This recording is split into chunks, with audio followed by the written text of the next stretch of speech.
একটা হলো জান্নাত আর একটা হলো জাহান্নাম।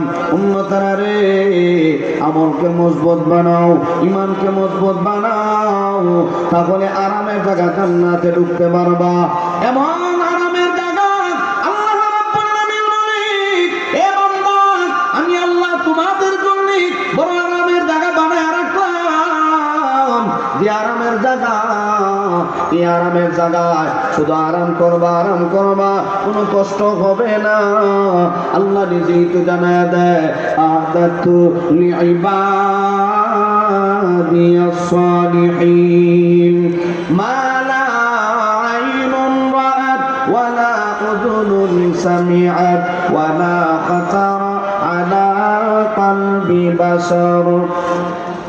আল্লাহ রাব্বুল আলামিন বলে, এ বান্দা, আমি আল্লাহ জান্নাতের ভিতরে এত নিয়ামত তোমাদের জন্য রাখলাম।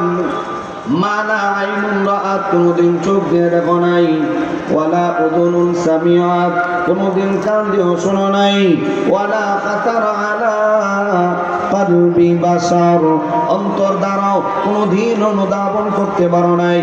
আমি আল্লাহ মনের মধ্যে ভেদাল আছে, ভেদাল ছাড়া কিছুই নেই, ফরমালিন করা আছে।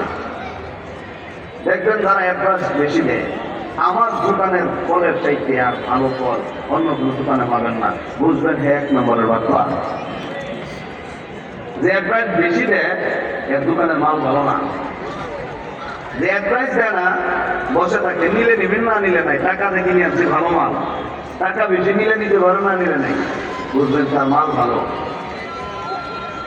আবার দুনিয়াতে নিয়ামত গুলি আছে, সাধারণত আল্লাহ বুঝাই দিছে যে দুনিয়ার পাখি বর্তমানে মেহমান যদি দূর থেকে আসে, তাহলে পাখির মধ্যে